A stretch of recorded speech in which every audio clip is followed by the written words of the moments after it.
I'm going to remarry her. So, divorce me. Since I've supported your life until now, I don't owe you any compensation, right? My husband said to me without any hint of remorse. I was completely amazed by his shameless attitude. Fine. In exchange, he easily accepted my terms, but he didn't know yet that he will be the one who loses in this divorce. My name is Molly, a 38 years old housewife. I've been married to my husband Kevin for 10 years. We met each other at work where we were colleagues. We recognized each other as colleagues working in the same company. But as we had more opportunities to work together in the same team for projects, the distance naturally became closer. We started dating after going out for drinks together, and then getting to know each other better. After a year and a half of dating, he proposed, and we got married. He asked me to quit my job and become a housewife after we got married. Although I loved my job, I wanted to experience being a housewife, so I quit my job when I got married. We had a happy wedding with many friends and colleagues. Our newlywed life was enjoyable, and I worked hard every day to be a good wife. I bought cookbooks and cooked many dishes to improve my cooking skills. Kevin always enjoyed my cooking and was happy to eat it. He also worked hard at his job. While I earned a slightly higher salary when we were both working, he now earns as much as I did back then. So I decided to work hard as a housewife and save money. I searched for a lot of money-saving tips on the internet and YouTube, and used them as references to cut fixed costs as much as possible and reduce food expenses without overdoing it.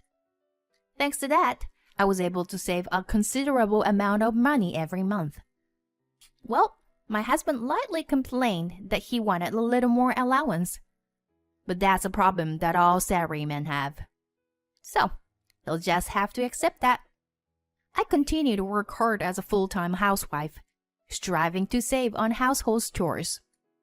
I think one of the reasons I was able to work hard like that is because my husband regularly praised me. He always said, Thank you for working so hard on the housework. I can concentrate on my work without worries. Hearing him say that makes me happy, and I feel motivated to work even harder. Even after several years of marriage, we were able to live in peace and harmony as a happy married couple. One day, my husband suggested that we buy a house. The apartment we were living in wasn't too convenient, but it's a little too big for the two of us. I think it's time to buy our house. I also agreed with Kevin's opinion. We had been saving money all along for a big purchase like this. I also wanted a home of our own. So we immediately went to a real estate agent. We looked at various properties, but we found one that we just knew it belonged to us. Kevin said that as long as his room was spacious and relatively close to the station, he could prioritize my conditions. So we quickly decided on the house, since it already met his conditions. I paid for the down payment from the savings I had saved by cutting down expenses. We took out a loan and moved right away. Life in the new home was comfortable and refreshing, and we were both very happy and felt the excitement over our honeymoon again. When we had just moved in, we invited our friends and had a housewarming party, and we enjoyed our life in the new home. Of course, I have continued to live frugally since then, and I've been saving for the future. We were living comfortably in a spacious house without changing our lifestyle, so there was no way we couldn't be happy. And so, we were living a smooth sailing married life, but there was one problem, which was that we couldn't get pregnant. Kevin and I were not particularly in a hurry to have children, as we believed that having children was a gift of nature that would come naturally. But as it had been about 5 years since we got married, we began to feel anxious that we couldn't get pregnant, even after trying infertility treatment and fertility promotion. So my husband and I both underwent examinations, and it turned out that my husband had a condition which made it difficult for us to conceive. It seemed that he had a low sperm count. We were both a little shocked. My husband said to me, "I'm sorry." "But there was no way I could hate my husband for such a thing." I said, "We've tried everything we could, so we have no regrets. So let's focus on enriching our life as a couple from now on." My husband nodded and thanked me, shedding tears. After that, the two of us decided to live together as a couple. And without any particular problems, we reached our 10th wedding anniversary.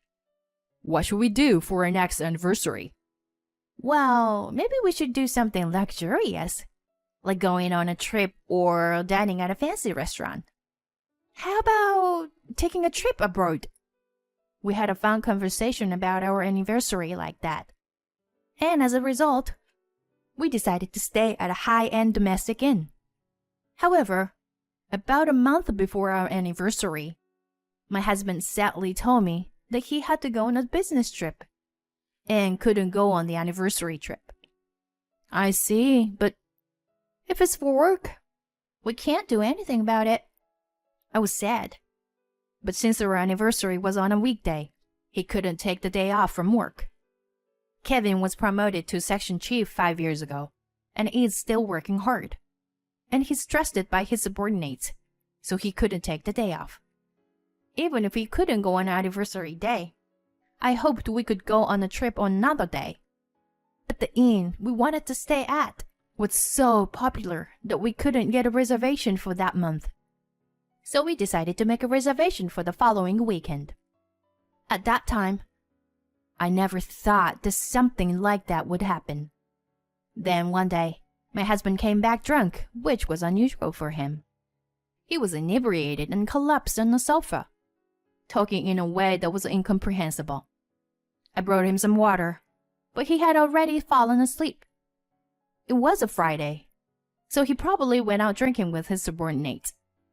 At that moment, his smartphone lit up and a text message appeared on the screen. I didn't mean to look, but I saw a heart emoji in the message and couldn't help but stare. The name of a woman, Christine, came up in the message, although only part of the message was visible. It began with, "Today was really fun," followed by a heart emoji. What could this possibly mean? Is he having an affair? His phone is locked with a password, so I couldn't check it. I felt a sense of confusion and frustration, because we have overcome many obstacles together and built the life together. So I wanted to believe in what we had. I was too afraid to ask him directly.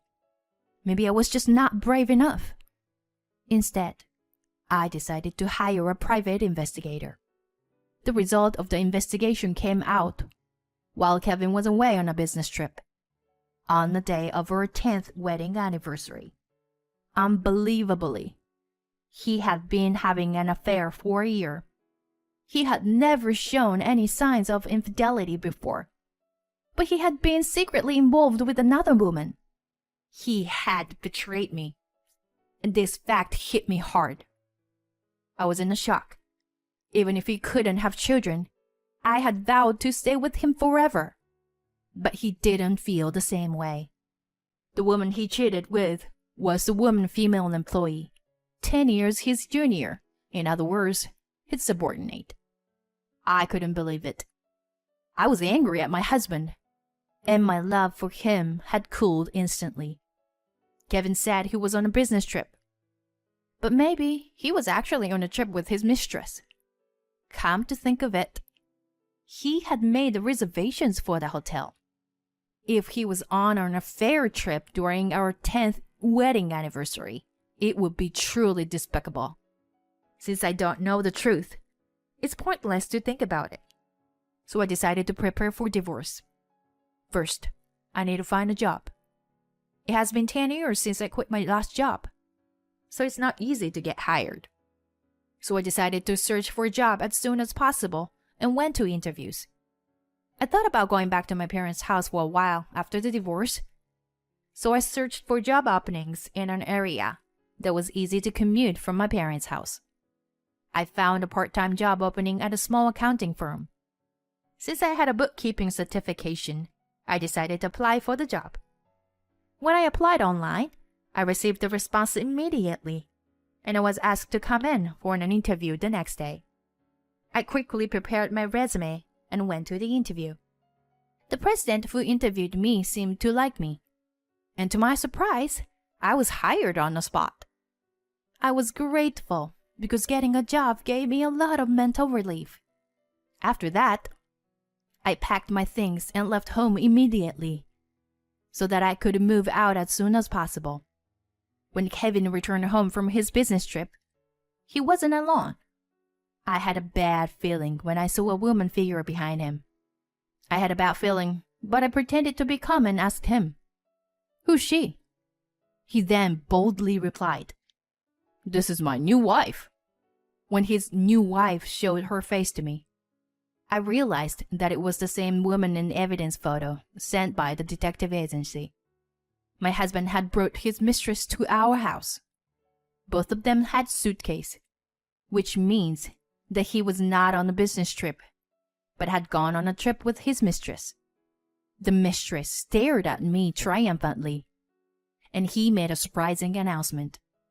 "She got pregnant with my child, so I'm remarrying her. Divorce me." What are you talking about? I was surprised about the pregnancy, but it seemed like my husband and his mistress thought I was surprised by the divorce being brought up. Kevin and I were meant to be together, not you. "Christine and I love each other. I'm sorry, but please break up with me." I was beyond angry. I was dumbfounded. "I see. You're planning on divorcing me no matter what, huh?" I pretended to be shocked and submissive. "But how did you manage to have an affair? You can't possibly take her on trips with the money I gave you as your monthly allowance." Then he made a surprising statement. "Oh, I wasn't giving you all of my salary." What? I didn't understand what he meant. But his mistress smiled slyly and opened her mouth. "Maybe in your mind, Kevin is still a section chief, but he became a department head since last year. So, he gave you the salary from when he was a section chief and used the rest for our dates." "Oh." I felt ashamed for trying to spend my life with someone like him. At first, Kevin was hesitant, but as I didn't talk back or get angry, he became brazen. "Anyway, Christine got pregnant, and I have to be responsible here. Divorce me, okay? Since I've supported your life until now, I don't owe you any compensation, right? You've been able to enjoy being a housewife too." Without any hint of remorse, my husband boldly declared his infidelity. I was utterly disgusted by his audacity. Fine. But in exchange, I want all the property and money we accumulated during our marriage, including this house. When I said that, he replied nonchalantly, "That's fine. With my salary from when I was a section chief, you probably didn't save up that much. Plus, this house isn't that expensive to begin with. Besides, I can easily buy a house like this again." Kevin readily accepted my request. But he still didn't know which one of us was really losing out in this divorce. I took the divorce papers that he brought and signed them. "I'll submit then." "Okay, thanks. I'm glad you're a reasonable person." "I'm glad you were able to get divorced that easily," his affair partner chimed in, clinging to his arm as if to flaunt her victory.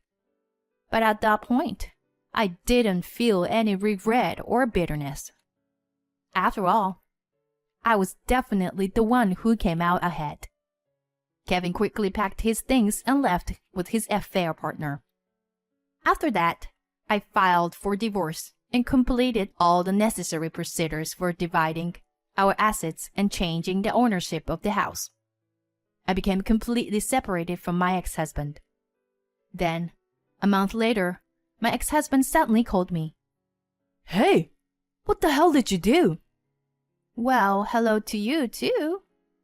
Did you tell the upper management and my colleagues about my affair? They've been flooding with me complaints. And I got demoted by the company and transferred to a branch office in the countryside. Oh dear, but I didn't tell the company or anything like that. Your company is where I used to work. And there are still a few employees there that I'm on good terms with. It's probably because of them that the news got out. You're horrible. Don't drag me down just because your life is miserable. By the way, why weren't you at the house?